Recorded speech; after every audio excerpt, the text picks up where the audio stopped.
Olá, boa noite. Bom estarmos aqui na casa de Deus para iniciarmos mais uma semana de comunhão com Ele, de estudo com a palavra. Queremos também dar boa noite a todos que nos assistem nas redes sociais, nosso canal da igreja aqui no YouTube. Sejam bem-vindos a este momento e também a mais este estudo. E agora nós iremos começar louvando ao nosso Deus com uma música, com um hino que é muito conhecido de todos nós, A Esperança é Jesus. E que ao cantarmos essa música, seja uma oração sua para essa semana e para toda a sua vida. Então louve conosco. A esperança é Jesus.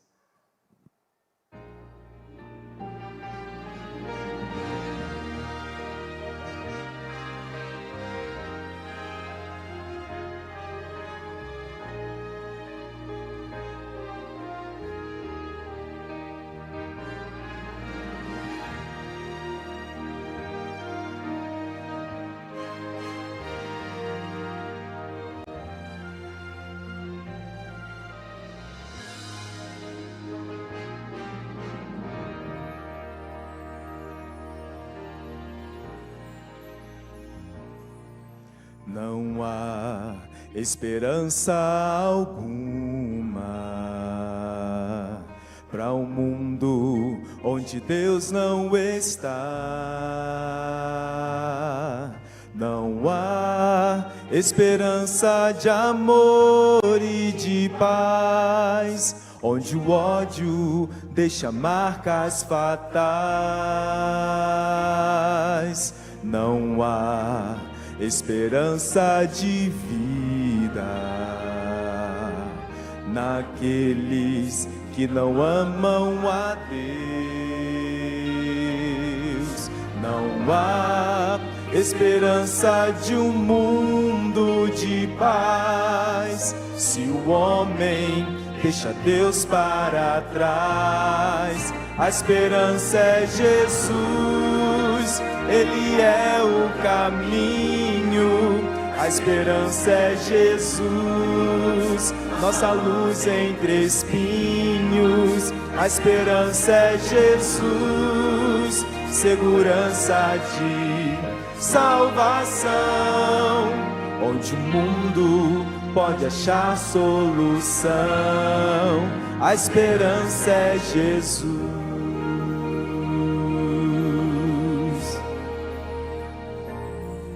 Só há esperança e certeza naquele que é vencedor. Só há esperança no nome de Deus para um povo que não tem mais amor. A esperança é Jesus, Ele é o caminho. A esperança é Jesus, nossa luz entre espinhos. A esperança é Jesus, segurança de salvação, onde o mundo pode achar solução. A esperança é Jesus.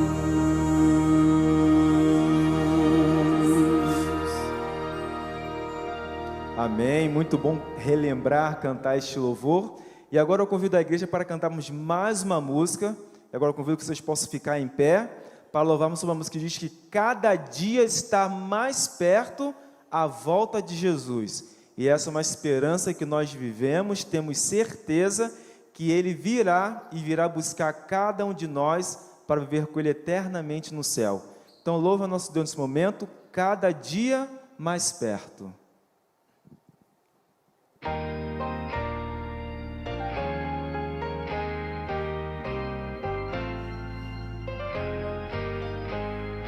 Quando o mundo chega ao fim de sua história, já sem brilho, sem beleza e sem luz, nossa vida já aguarda nova glória. A esperança está na volta de Jesus.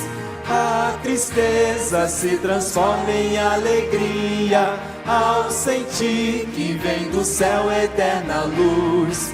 cada dia bem mais perto desse dia, cada dia bem mais perto de Jesus.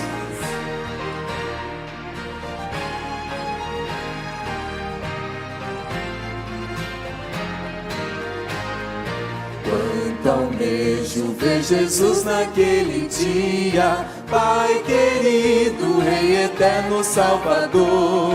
Toda luz que sua face irradia mostra ao mundo o poder de seu amor.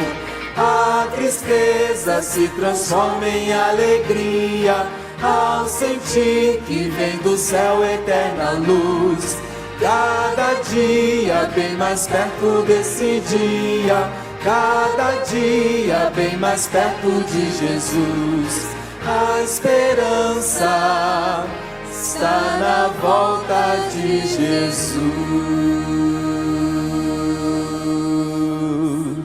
Amém.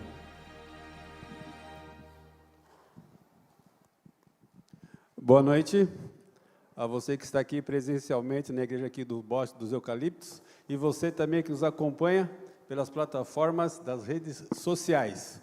Você que nos acompanha na rede social pode e deve escrever o seu pedido de oração aqui no chat da igreja. Nós queremos cumprimentar duas famílias da Tamires França e da Eraci Peruzzolo, e pelos seus filhos Fabrícia e Adriana. Nós oramos por essas duas famílias, e você também pode escrever o seu pedido de oração no chat da igreja. Ok? Assim como estamos, vamos orar ao nosso Deus. Querido Deus e Pai, obrigado, Deus, pela vida, pela saúde. Obrigado por estarmos aqui na sua Santa Casa de Oração para estudar a sua palavra. Hoje vamos aprender, através do irmão Hilton, sobre Daniel capítulo 7. Esteja com ele, use-o mais uma vez, te pedimos em nome de Jesus, compreendendo todos os nossos pecados. Amém.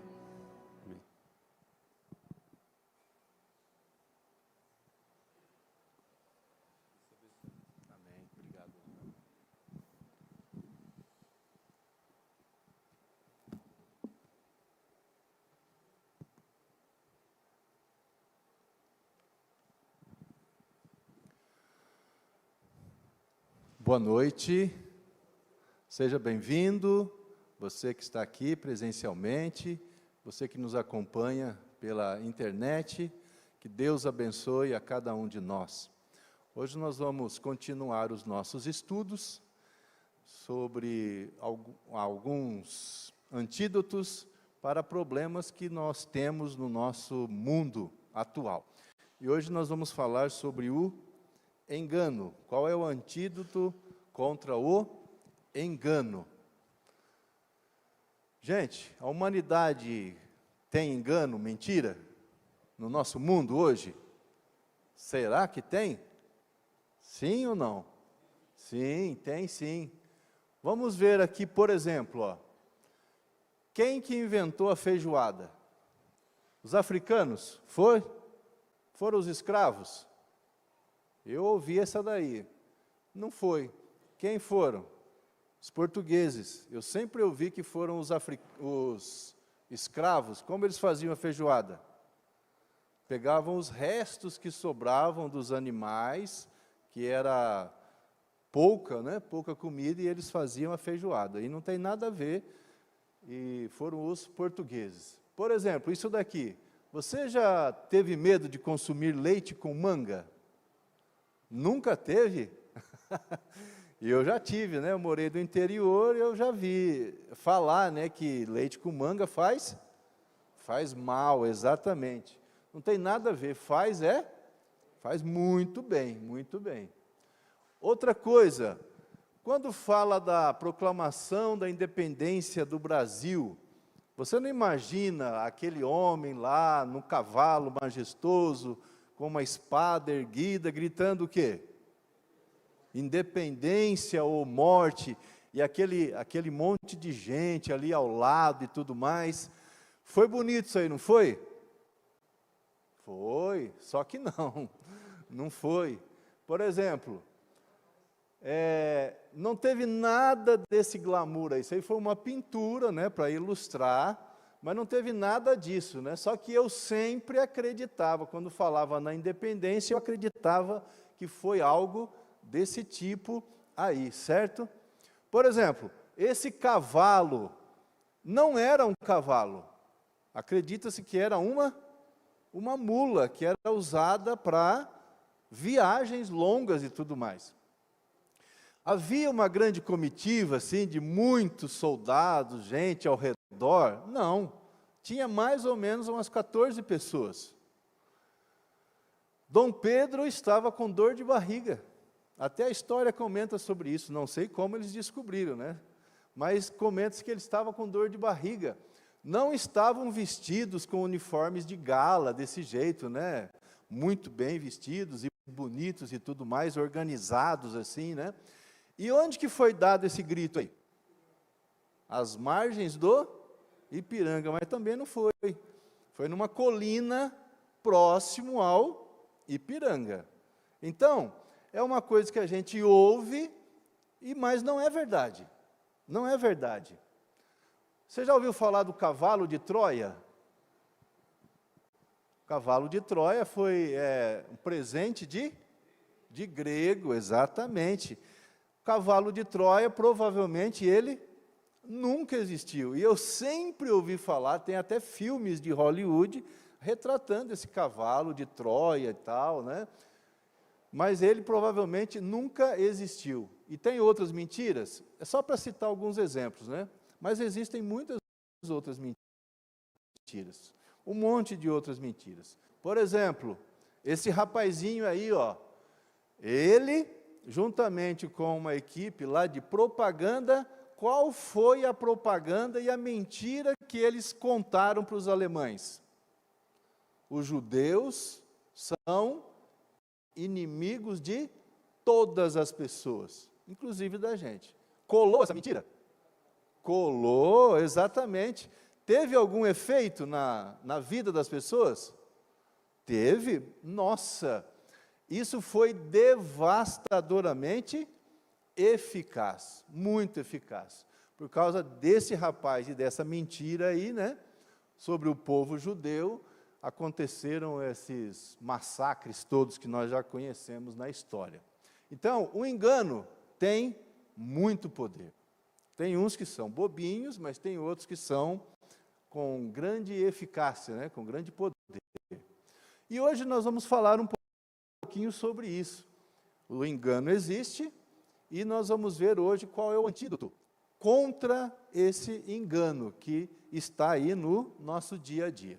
Bom, o profeta Daniel, ele teve uma visão, está lá registrada em Daniel capítulo 7. Se você já quiser abrir a sua Bíblia, Daniel capítulo 7.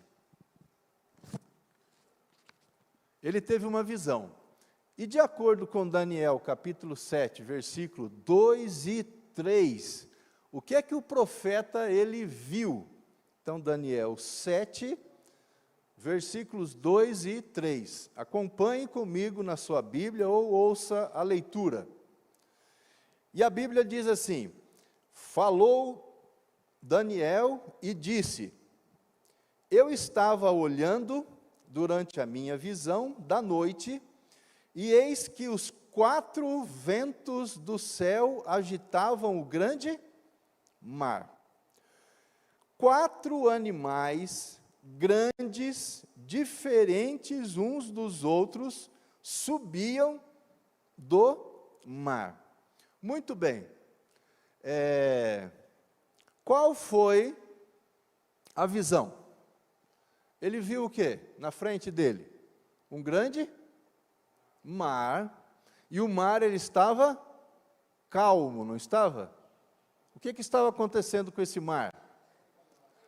Os ventos batiam nesse mar e o agitavam. E então ele, continuando olhando para isto, ele viu mais o quê? Ele viu 4 animais diferentes um do outro, e eles estavam saindo do mar que estava agitado. O que isso significa, meus amigos? O que é que significa esses animais saindo de um mar agitado? Vamos ver o seguinte. Na visão, vamos definir algumas coisas que ele destaca aqui.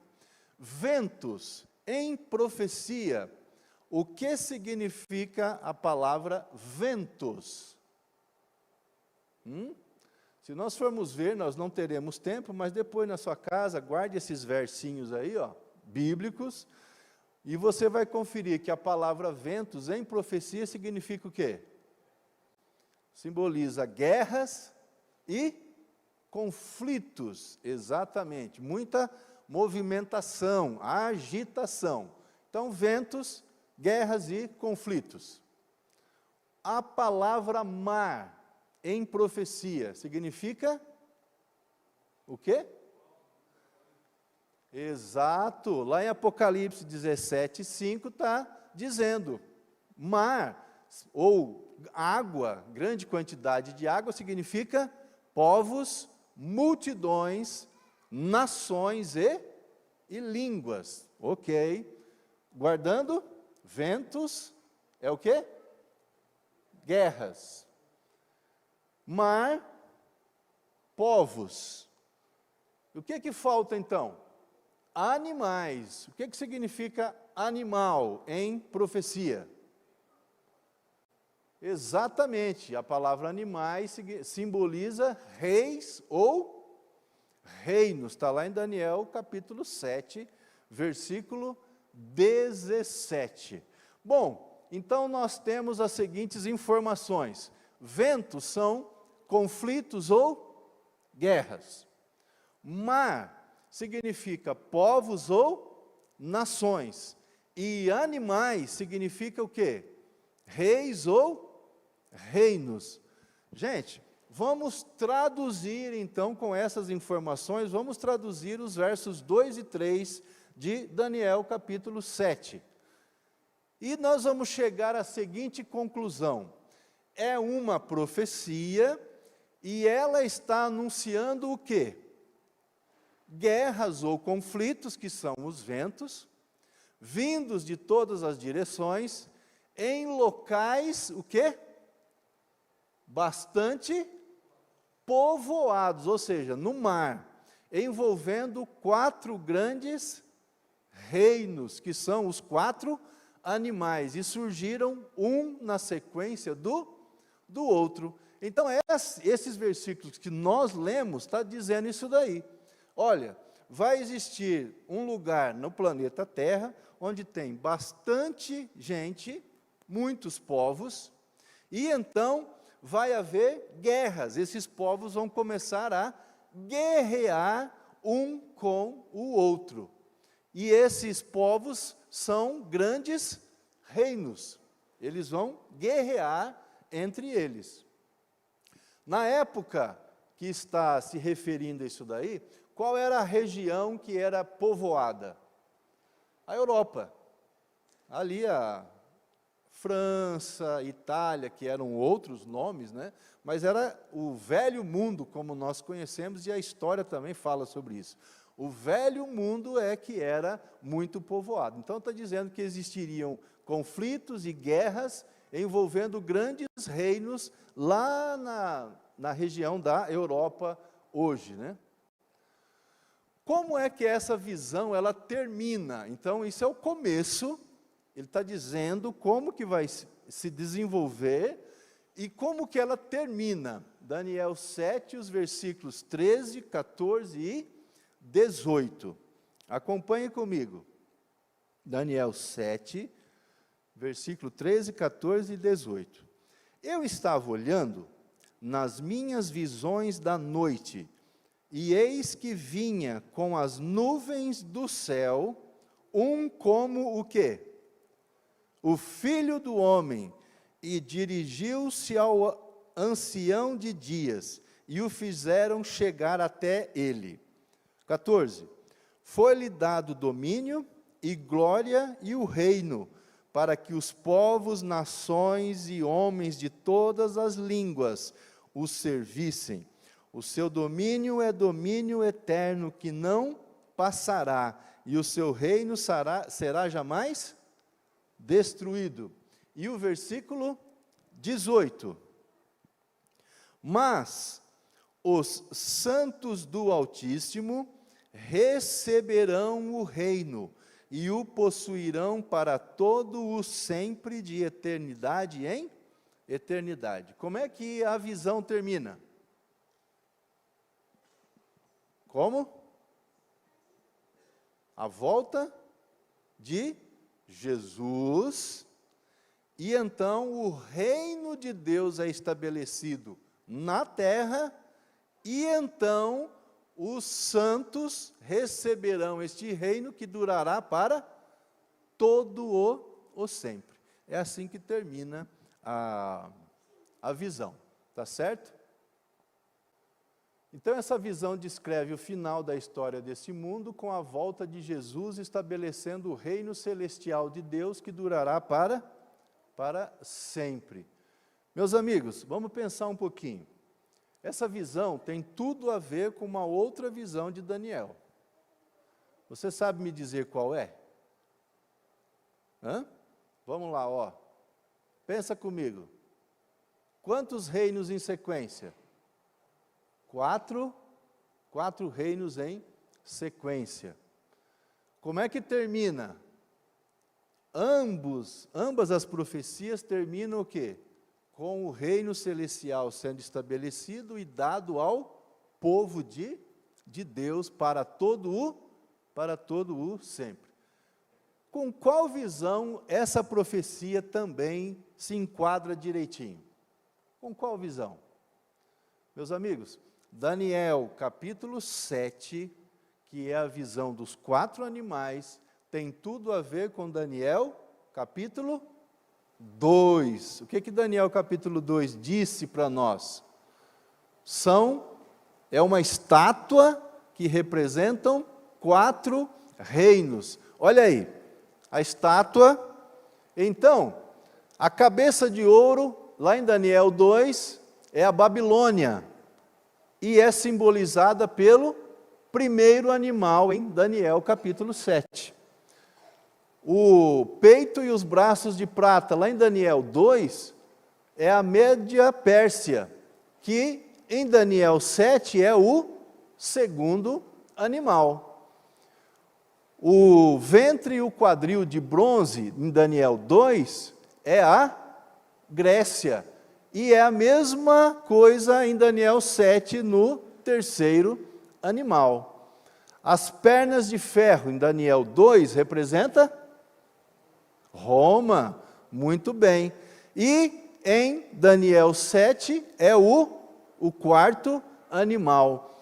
Como que termina a visão da estátua de Nabucodonosor? Com uma pedra, que é a volta de Jesus Cristo, e estabelece o reino de Deus que dura para todo sempre. Então, Daniel 2 vem uma pedra que atinge a estátua e estabelece o reino de Deus. E em Daniel capítulo 7, também fala da volta de Jesus, o estabelecimento do reino, sendo dado aos filhos de Deus. Então, Daniel 7 tem tudo a ver com Daniel capítulo 2. Ok? Vamos descrever então qual é o animal que representa a Babilônia. Daniel 7, versículo 4. E diz assim: o primeiro animal era como um leão e tinha asas de águia. Enquanto eu olhava, foram-lhe arrancadas as asas, foi levantado da terra e colocado em 2 pés como homem, e lhe foi dada a mente de homem. Qual que é o animal, então, que Deus escolheu para representar Babilônia? O primeiro animal é justamente esse daqui da imagem, é um leão com 2 asas. Então, na estátua, ele usou o metal ouro, que é um dos principais metais que nós conhecemos. ele foi utilizado para representar Babilônia. Agora, no capítulo 7, ele usa também um animal dos mais fortes e importantes, né, que é o leão, que é o rei dos animais. E ambos, o ouro, a cabeça de ouro e o leão, eles representam Babilônia. Será que tem alguma coisa a ver isso com a história? Sim, a visão de um leão alado era utilizado lá na antiga Babilônia? Muito, muito utilizado, tinha peças de arte, na arquitetura também do império, e eu peguei uma imagem aqui, ó, que fala justamente sobre isso. Isso daqui é uma peça de arquitetura, é um muro em alto relevo, e o que você consegue ver nesse muro de alto relevo? Um leão com asas. É um símbolo apropriado da Babilônia, tá bom? Qual é o segundo animal que Deus escolheu para representar a Média Pérsia? Daniel 7:5. Continuei olhando, e eis aqui o segundo animal, semelhante a um urso, o qual se levantou sobre um dos seus lados, na boca, entre os seus dentes, trazia 3 costelas, e lhe diziam: levanta-te, devora muita gente. Qual é o animal? Esse daqui da figura, um leão, com um lado mais alto do que o outro, e na boca ele tinha o quê? 3 costelas, exatamente. Um lado mais alto do que o outro, simboliza quem? Um lado, a Média, e o outro lado, a Pérsia, exatamente. E essas 3 costelas aí na boca dele?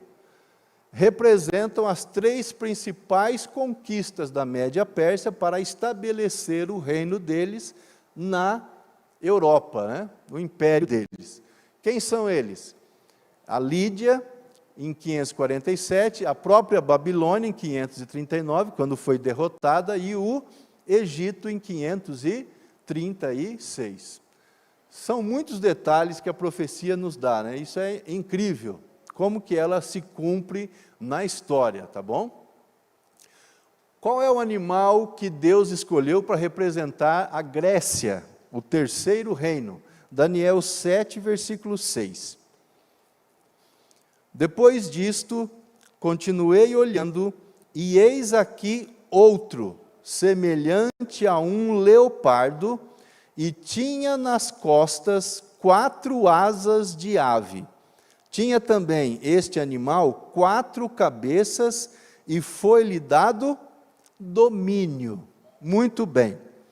Qual é o animal, então, que descreve a Grécia? É este da figura aí, ó. Um leopardo. Quais as características dele? 4 asas e 4 cabeças. Vamos lá. 4 asas. O que significa isso? Um leopardo é rápido? Sim.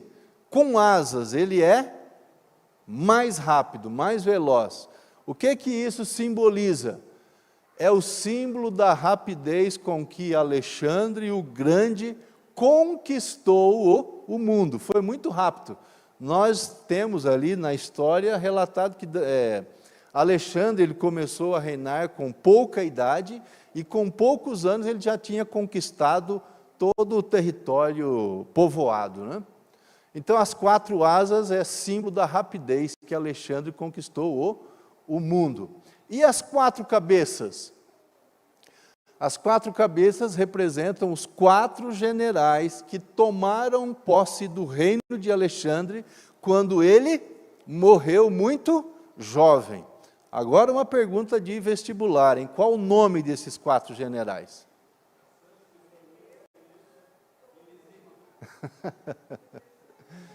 Cassandro, Lisímaco, Ptolomeu e Seleuco. Olha os detalhes da profecia, né, meus amigos? Como ela se cumpriu na história. Quantos detalhes Deus nos deu, né? Para nós acreditarmos na palavra dele.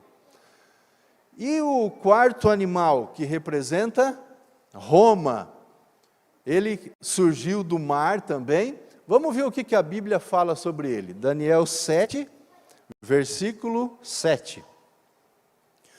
Depois disto, eu continuava olhando nas visões da noite, e eis aqui o quarto animal, bonito, tranquilo e dócil. Não era isso? Não, como é que era? Animal terrível, espantoso e sobremodo forte, o qual tinha grandes o quê? Dentes de ferro. Ele devorava e fazia em pedaços e pisava aos pés o que sobejava. Era diferente de todos os animais que apareceram antes dele e tinha o quê? 10 chifres. Muito bem. Então esse é um animal. É mais ou menos isso daí, né? Bonito e tranquilo, como esse rapazinho ali da figura, né? Quais as suas características, meus amigos? Vamos lá. Terrível e espantoso. Sobremodo forte. Grandes dentes de ferro. Diferente dos outros animais. E tinha também o quê? 10 chifres. Esse era o quarto animal. Então vamos ver as semelhanças entre Daniel 2 e Daniel 7. Daniel 2 é a estátua de Nabucodonosor e Daniel 7 é a visão dos 4 animais. Daniel 2 fala que o quarto reino, que era de ferro, né, que eram as pernas, era muito forte. Daniel 7 fala o quê? Era um animal sobremodo forte. Então, olha, vê as semelhanças, né? Em Daniel 2,40 fala que era forte como ferro. Em Daniel 7 fala que esse animal tinha dentes de ferro. Era o quarto reino que quebrava tudo. Daniel 2,40. Daniel 7 fala que ele quebra em pedaços. Em Daniel 2, fala que depois deste animal vieram outras nações ou reis. Lá em Daniel 7 também fala de reis, e nós vamos ver mais adiante também, Daniel 7, 24. E a estátua tinha 10 dedos, e esse animal tem 10 chifres. É exatamente a mesma descrição. Então vamos lá, recapitulando. Aqui está a estátua, e a Bíblia fala o quê? Representa a Babilônia, a cabeça, que é o primeiro animal, que é o leão com asas. O peito e os braços é a Média Pérsia, e é simbolizada pelo urso, que tem um lado mais alto do que o outro, e tem 3 costelas na boca. Aqui, o terceiro reino, que é o ventre e os quadris, bronze, é simbolizado pelo leopardo, que tem 4 cabeças e 4 asas, e ele está descrevendo a Grécia. E as pernas de ferro representam Roma na estátua, e em Daniel 7 é um animal terrível e espantoso. E aqui então, como é que eles terminam?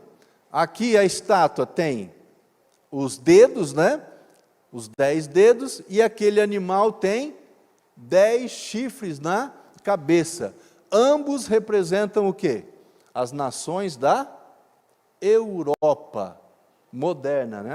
As nações da Europa moderna. E depois, então, ambos, Daniel 2 e 7, terminam, né, com o reino eterno de Deus sendo dado aos os filhos de Deus. Tudo bem? Ô, Hilton, mas para que ficar estudando isso aí de novo?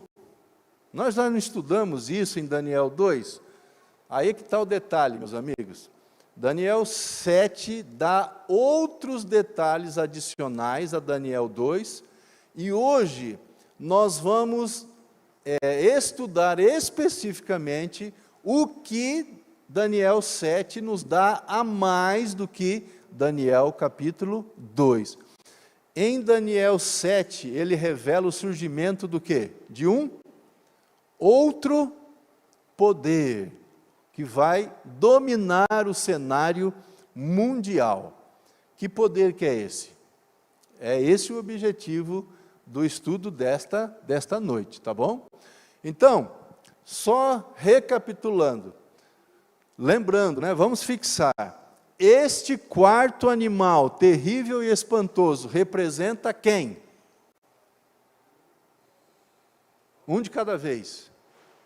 Representa Roma, Roma imperial, tá bom? É o Império Romano.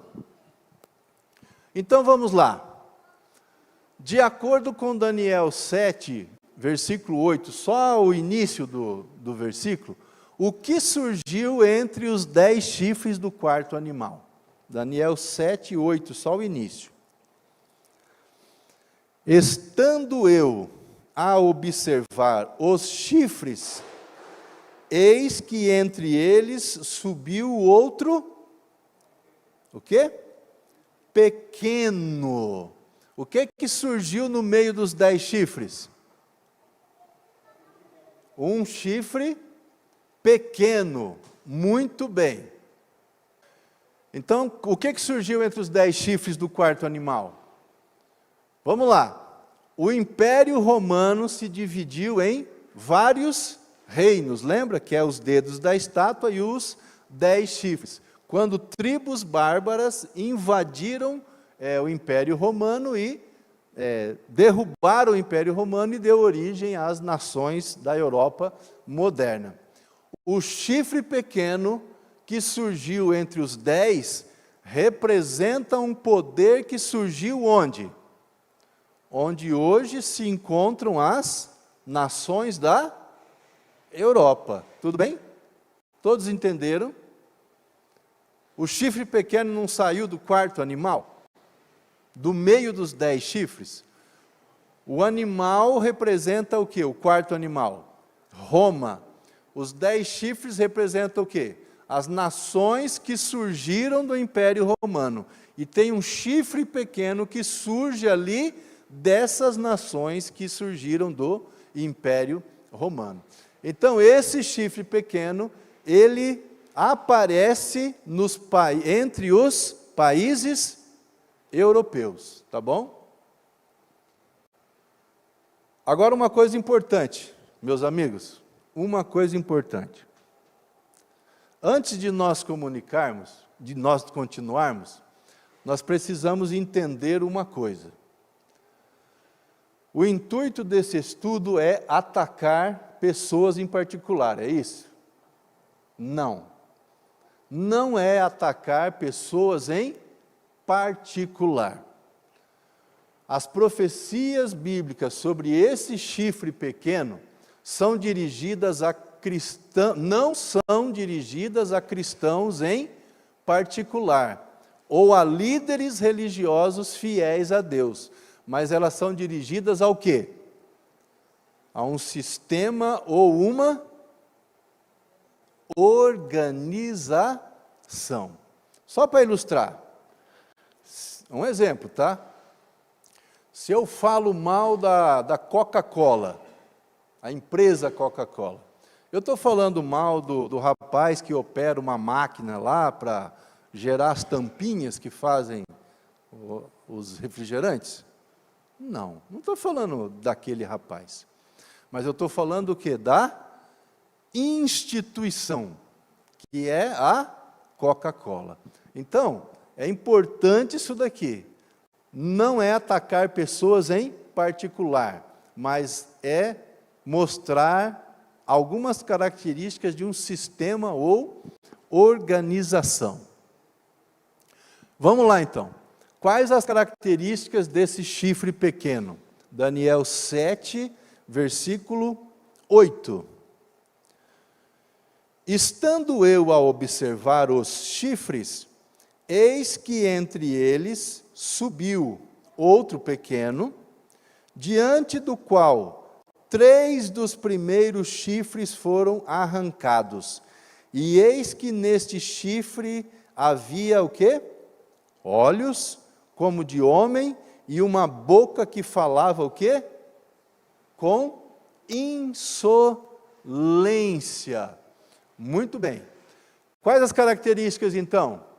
Ele surgiu do quarto animal, que é o Império Romano, subiu entre os 10 chifres, ou seja, ele surgiu lá na Europa, arrancou 3 dos 10 chifres, tinha olhos como de homem, e ele tinha uma boca que louvava a Deus. É isso? Não, ele fazia o quê? Falava com insolência. Guardaram isso?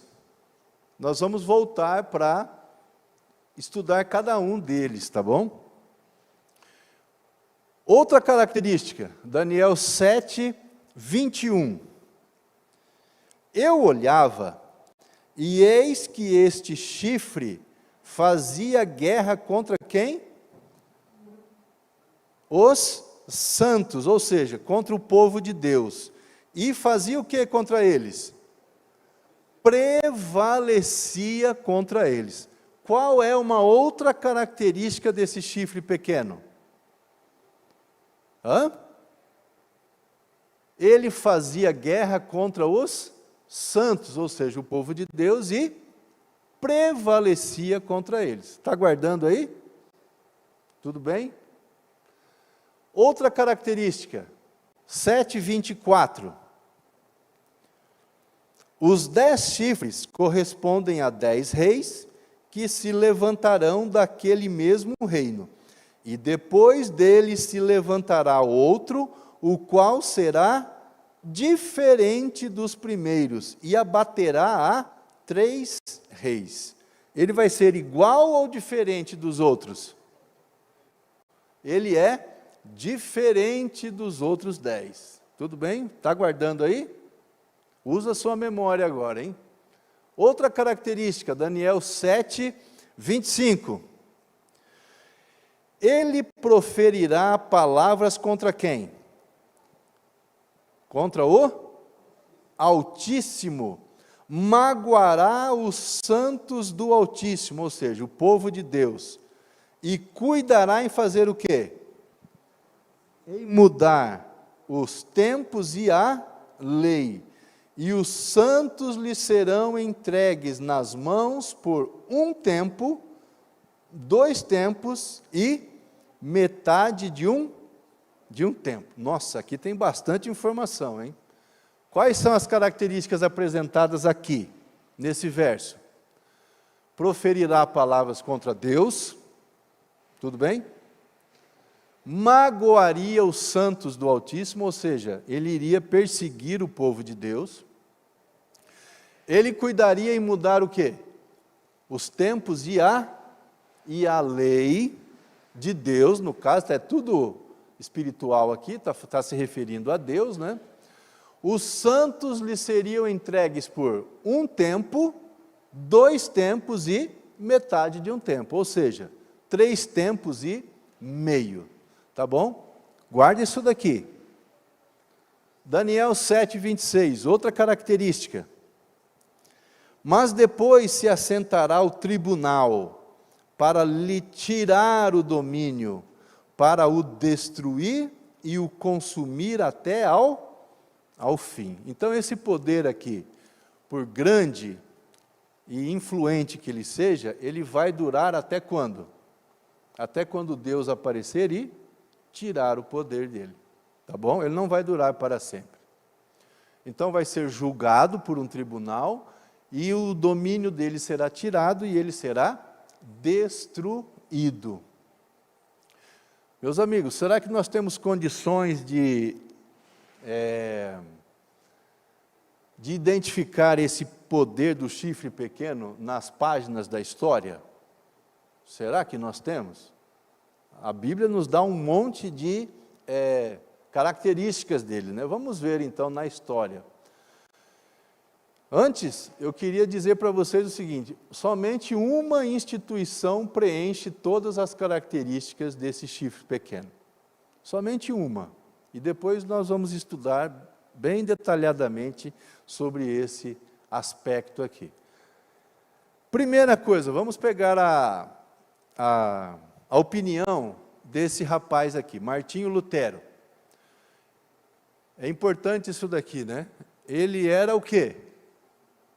Um adventista do sétimo dia, não era? Era isso? Quem era Martinho Lutero? Ele era um monge católico. Ele foi o principal autor e criador da Reforma Protestante. O que ele diz sobre isso daí? Ele diz o seguinte, falando sobre o chifre pequeno, ele dizia: eis que entre eles os 10 chifres do quarto animal, subiu outro pequeno. Esse outro chifre pequeno é o domínio papal, surgindo do meio do Império Romano. Então é um monge católico, e através dos estudos dele, de Daniel, ele chegou à conclusão que esse chifre pequeno é o domínio papal. Esse outro rapaz aqui, por que eu coloquei? Porque é importante, ele é um cientista, Isaac Newton, e ele também era um estudioso das profecias, né? E ele escreveu um livro sobre Daniel e Apocalipse. E nesse livro aí, ele escreve o seguinte sobre o chifre pequeno. O chifre pequeno é o quê? A igreja de Roma. Ele escreve isso daí. Então vamos analisar as suas características desse chifre pequeno. Lembrando daquilo que eu disse que é importante. As características e os estudos a respeito desse chifre pequeno não é para atacar pessoas, mas para desvendar o que vem por trás de uma instituição. É um poder, é uma instituição, não é pessoas. Então vamos analisar as suas características. Surgiu do quarto animal, Império Romano, que era o quarto animal. O nome desse poder é qual? Igreja Católica, Apostólica, o quê? Romana. O próprio nome já diz isso daí, tá? Surgiu no meio dos 10 chifres do quarto animal, ou seja, ele surgiu na Europa, depois que Roma caiu, o Império Romano caiu. Ele surgiu no meio dos 10 chifres, né? Então ele apareceu onde se localiza a Europa moderna. Itália, França, Espanha, Alemanha, especificamente onde? Na Itália. Ele será diferente dos primeiros chifres ou poderes, está lá em Daniel 7, 24. Esse poder ele não seria igual aos outros, ou seja, seria diferente. Qual é a diferença? Os outros poderes, os outros reinos, seriam reinos, o quê? Com poderes políticos, poderes civis, né? Governos, reinos. E este chifre, além de ter poderes políticos, ele também teria o quê? Poderes religiosos, tá certo? Por isso que ele é diferente dos outros. Uma boca que falava com insolência contra Deus, e ele proferiria palavras contra o Altíssimo. Esse poder, então, ele criaria ensinamentos e tomaria certas atitudes que estariam de acordo com a palavra de Deus ou contra? Contra a palavra de Deus. Ele seria oposto àquilo que Deus estabeleceu em sua palavra. Vamos ver alguns textos. Existem outros, tá? Mas por causa do tempo, nós vamos mostrar apenas alguns, né? O Papa Leão XIII afirmou o seguinte: o supremo ensinador na igreja é o pontífice romano. A união das mentes, portanto, requer completa submissão e obediência à vontade de Deus. É isso? Vontade de quem? Da igreja. E completa submissão e obediência à vontade de quem também? Do pontífice romano. Como se fosse o próprio Deus. O que ele está dizendo aí? Que eles eram o próprio Deus aqui na terra, tá? Então isso daí está no livro sobre os princípios, os principais deveres do cristão enquanto cidadãos, 10 de janeiro de 1890. Outra coisa que está lá no Catecismo da Igreja Católica, na página 403, né? São os bispos e os presbíteros que têm o poder de perdoar todos os pecados, em nome do Pai, do Filho e do Espírito Santo. Meus amigos, o que ele iria fazer? Ele iria falar contra Deus, certo? E iria proferir palavras contra o Altíssimo. O Papa dizendo que ele é como se fosse o próprio Deus. Está falando contra Deus? Sim ou não? Sim. Lembra quando Jesus deu a entender àqueles que estavam ouvindo ele de que ele e o Pai eram um? Queriam matá-lo porque ele estava se fazendo como um Deus. Outra coisa, quando as pessoas dizem que têm o poder de perdoar, estão falando contra Deus e contra Cristo? Sim, por quê? Porque o único que pode perdoar pecados, o único intercessor entre Deus e os seres humanos é quem? É Jesus Cristo. Então está falando contra Deus e contra Jesus Cristo. Tudo bem? Ele era pequeno. Uma outra característica que nós vamos estudar. Era pequeno, mas ele se tornou o quê? Mais robusto do que os seus companheiros. Muito poder, muita influência. Meus amigos, como é que esse chifre pequeno surgiu? Ele surgiu de forma discreta, de forma tranquila, bem discretamente, enquanto o Império Romano se desfazia. E esse poder, então, começou a crescer. Então, o Papa emergiu como a pessoa mais importante do Ocidente. Isso aqui é uma foto da internet, né? O poder dele está crescendo ou não? Como é que ele surgiu? Pequeno, discreto, foi crescendo com o passar do tempo na história? Foi crescendo, e como ele é hoje? Multidões veneram, multidões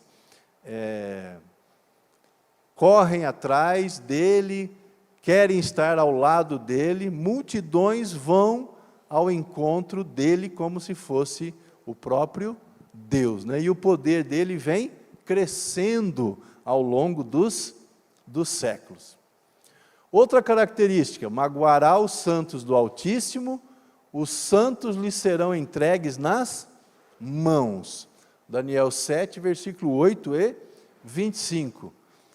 Gente, a história fala sobre a perseguição deste poder sobre os cristãos? Fala. Esse poder perseguiu o povo de Deus?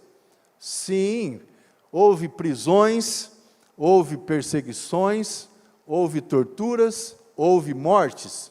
Sim, tudo provocada por este poder religioso que falava contra Deus, tá?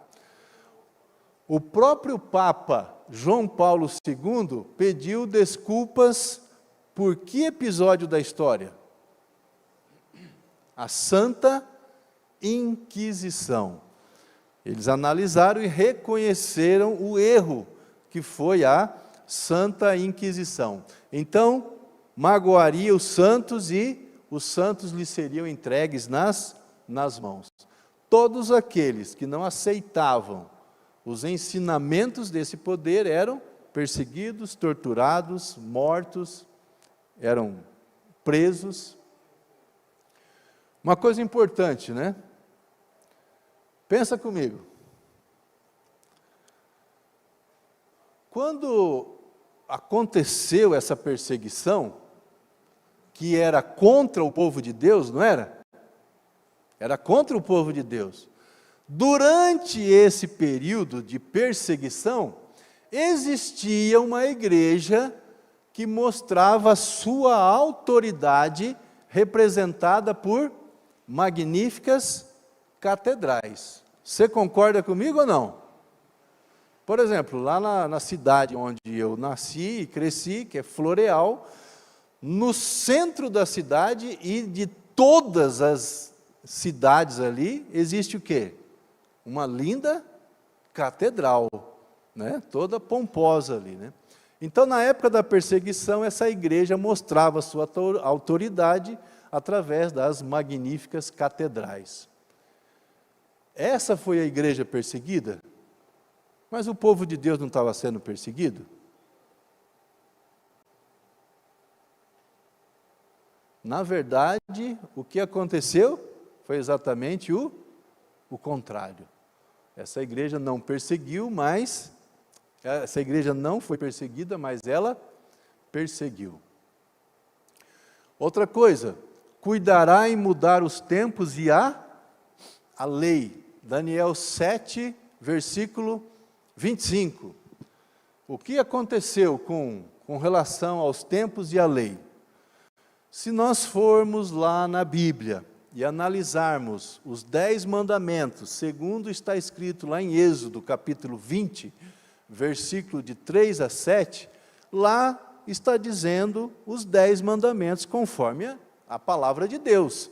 Não terás outros deuses diante de mim, não farás para ti imagem de escultura, não as adorarás, não tomarás o nome do Senhor teu Deus em vão, lembra-te do dia de sábado para o santificar, honra o teu pai e a tua mãe, não matarás, não adulterarás, não furtarás, não dirás falso testemunho contra o teu próximo, não cobiçarás a casa do teu próximo e nem a mulher do teu próximo e nada que esteja relacionado com o teu próximo, não cobiçarás.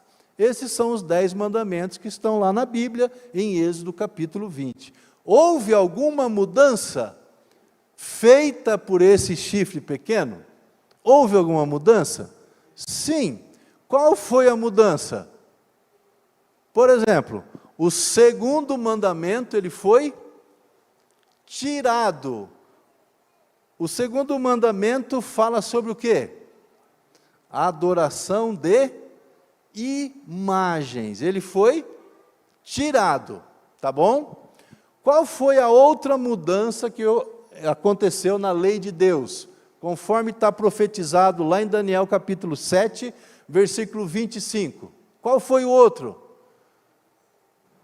Aqui, na Bíblia, o quarto mandamento diz: lembra-te do dia de sábado para o santificar. E então, ele passou a ser o terceiro mandamento, porque o segundo foi tirado, ele passou a ser o terceiro e diz o quê?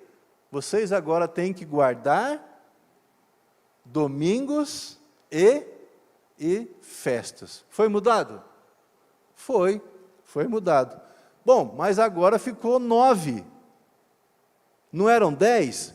para ficar 10 mandamentos, o que eles fizeram? Dividiram o 10º em 2. Então, uma parte do 10º foi para o 9º, e a segunda parte do 10º foi para o 10º mandamento. Mudou a lei de Deus? Mudou. Os tempos também, está relacionado com o dia de guarda, também, tudo foi mudado. Sobre a retirada do 2º mandamento, que é a adoração de imagens, e a mudança do 4º mandamento, que é do sábado para o domingo, olha só que coisa interessante. Como que isso surgiu, gente? Isso é um alerta para nós também, tá? Como que apareceu essas coisas na igreja? Olha lá, acompanha ali comigo. A fim de promover o quê? A aceitação do cristianismo por quem? Pelos pagãos, as pessoas que não eram cristãs, para fazê-las aceitarem mais facilmente o cristianismo, a igreja proporcionou de forma gradual a substituição da adoração dos ídolos ou deuses pagãos pela adoração de imagens. O que é que os pagãos faziam? Eles adoravam só a Deus? Não, tinha muitos outros deuses. Deuses da fertilidade, e Deus disso, e Deus daquilo, e tudo mais. Mas como trazer essas pessoas para a igreja e falar para eles abandonarem tudo aquilo? Não, não precisa abandonar aquilo. Venha para a igreja e agora você vai ter o quê? Deuses ou ídolos correspondentes àqueles que vocês adoravam. Então, para facilitar a aceitação do cristianismo pelos pagãos, eles aceitaram a substituição da adoração dos deuses por adoração de imagens cristãs.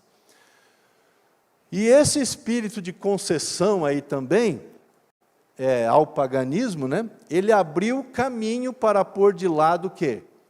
O sábado, dia abençoado e santificado por Deus, exaltando em seu lugar a festa observada pelos pagãos como o venerável dia do sol, que é o domingo. Gente, quando esse poder do chifre pequeno começou a surgir e crescer, os pagãos eram adoradores de vários deuses.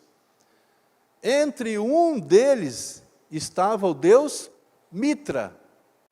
E os cultos ao deus Mitra eram aos domingos. E quem estava adorando esses deuses Mitra? Esse deus Mitra? Os pagãos, muitos deles, e muitos também do Império Romano. E então, para não criar assim um embaraço, eles trouxeram essa ideia para dentro da igreja e estabeleceram a guarda do domingo. E entre essas pessoas que se uniram ao cristianismo e que adoravam também o venerável dia do sol, quem é que se encontrava? O imperador romano Constantino. E foi aí então que veio essas mudanças na lei, né, no tempo e na lei. O que a igreja fala sobre isso? Será que a igreja diz assim, não está certo isso aí não, né? Olha o que ela diz.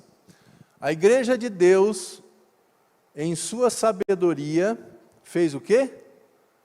Ordenou que a celebração do dia de sábado fosse transferida ao dia do Senhor, que na opinião deles é o domingo. Então a igreja falou assim, vamos adorar no domingo.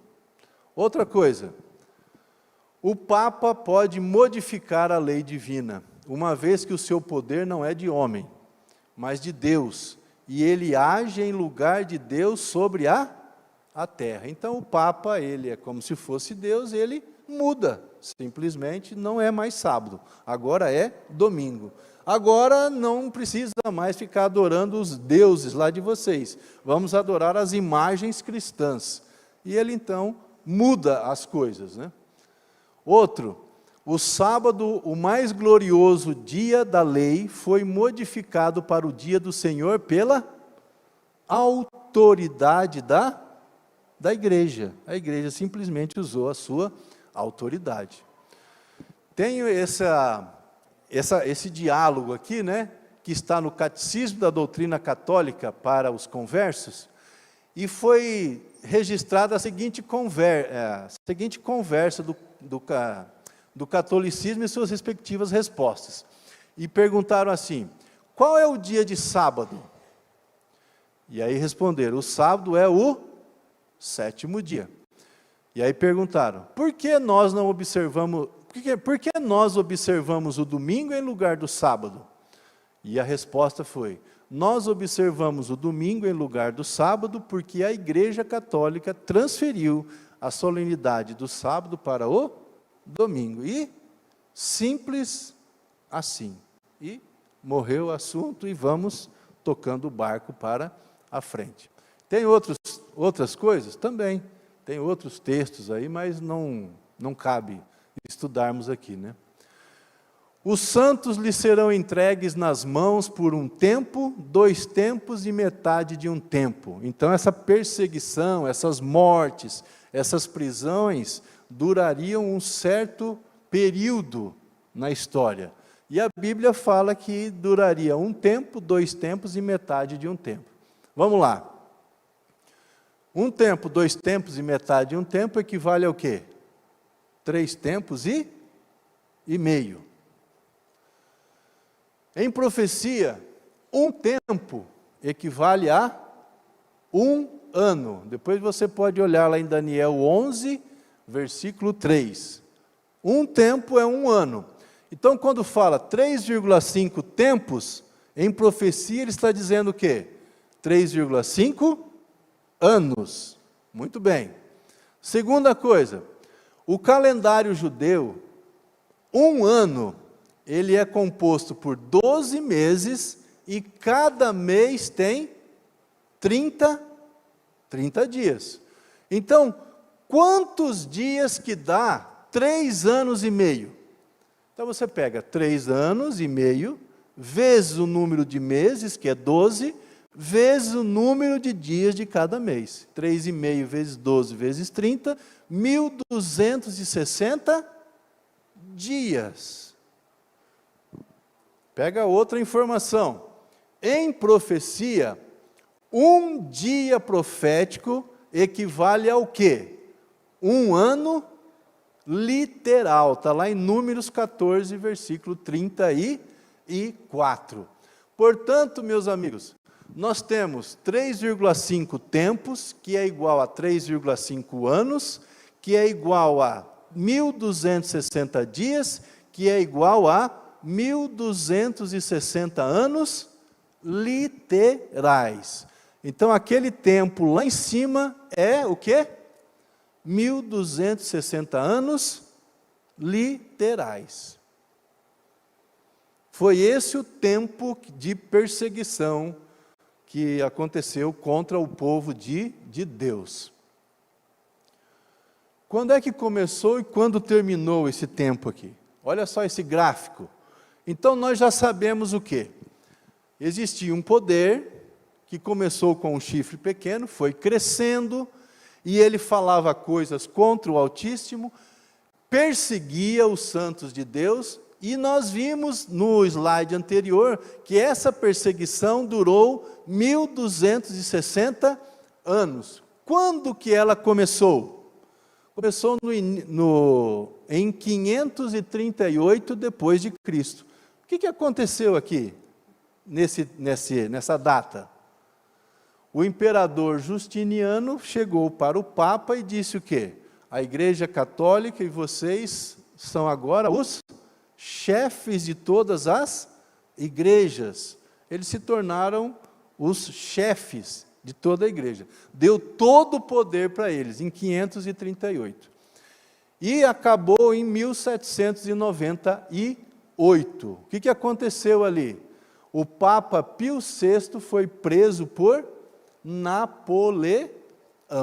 Então, começou com o imperador Justiniano dando poder para a igreja, ela começou a perseguir quem era contra os seus ensinamentos, e essa perseguição ela só acabou em 1798, quando Napoleão prendeu o Papa Pio VI e tirou o poder da Igreja Católica, e aí então o povo de Deus teve um descanso. Foram mais de 12 séculos de trevas e perseguições. Bom, eu queria concluir dizendo o seguinte: você percebeu como é que Deus está no controle da história desse mundo? Foi tudo conforme a profecia disse, desde Babilônia, Medo-Pérsia, Grécia, Roma, as nações da Europa, o chifre pequeno. Parece que Deus está controlando ali, né? Ele tem controle de todas as coisas. Olha só que interessante. Você não está disposto a deixar que esse Deus também controle a sua vida? Ele está no controle de tudo, mas de fato o que Ele está realmente querendo controlar é a minha e é a sua vida. Grandes verdades estão sendo apresentadas para você. Você que de repente nunca ouviu falar disso, ou já ouviu assim, e está relembrando, você que está nos assistindo, quantas verdades bíblicas estão sendo apresentadas para você? Novas descobertas, né? Quantos enganos que estão sendo propagados ali durante a história? Qual é o poder desses enganos? É imenso, porque está enganando muita gente. Muitas pessoas estão ali nas trevas, cegas espiritualmente, não conhecendo a verdade. E essas verdades estão sendo apresentadas para você. Será que Deus não está chamando você para um novo começo? Para um novo caminho, para um novo rumo, novas decisões, novos pensamentos, novas ideias, novas interpretações, novas inquietações e perguntas a respeito daquilo que você crê? Será que Deus não está chamando você para seguir um novo caminho, uma nova jornada, um novo começo na sua jornada cristã? A pergunta que Deus faz para você é a seguinte: qual é a sua decisão? Quando eu descobri que leite com manga não fazia mal, eu comecei a tomar. Quando eu descobri lá que o cavalo de Troia não existia, para mim, quando falo isso é história, né? Então, meus amigos, quando a gente se depara com certos enganos ou mentiras, e a gente descobre a verdade, a gente abandona a mentira. E hoje nós descobrimos aqui um grande engano, né? Que está enganando pessoas sinceras, está levando pessoas para longe da vontade de Deus. Qual é a nossa decisão ao descobrirmos tudo isso? Abandonarmos. Chega de mentira, chega de engano. Deus está chamando você para um novo caminho, para novas decisões, para novos rumos. Que Deus abençoe você, que você possa tomar a sua decisão ao lado do Senhor. Amém? Eu gostaria de convidar vocês a ficarem em pé. Vamos finalizar com uma oração. Só lembrando que domingo que vem nós vamos ter uma interrupção nos estudos, tá? Porque vai ter uma semana sobre família, né? Um programa sobre família, e depois no outro sábado nós retornaremos então com os nossos estudos, tá bom? Mas mesmo assim, com certeza você é convidado a estar aqui no próximo domingo, tá? Vamos orar. Senhor nosso Deus, nosso Pai, hoje existem muitas mentiras, muitos enganos neste mundo em que vivemos. Nós vivemos esses tempos atrás um termo chamado fake news, que tomou conta de tudo. Era tanta mentira, tanta coisa que inventavam, e muitas pessoas corriam atrás acreditando que aquilo era a verdade mesmo. E nós descobrimos muitas coisas que eram mentiras, eram enganos, e abandonamos aquilo, ó Pai. Na Tua Bíblia, na Tua Palavra, não poderia ficar de fora também. O inimigo iria tentar enganar pessoas sinceras, pessoas que estão tentando seguir ao Senhor, servir ao Senhor. E ele buscaria enganar essas pessoas. E hoje nós vimos, ó Deus, que dos grandes enganos ou mentiras na vida espiritual foi revelado, foi desmascarado e foi mostrado a verdade.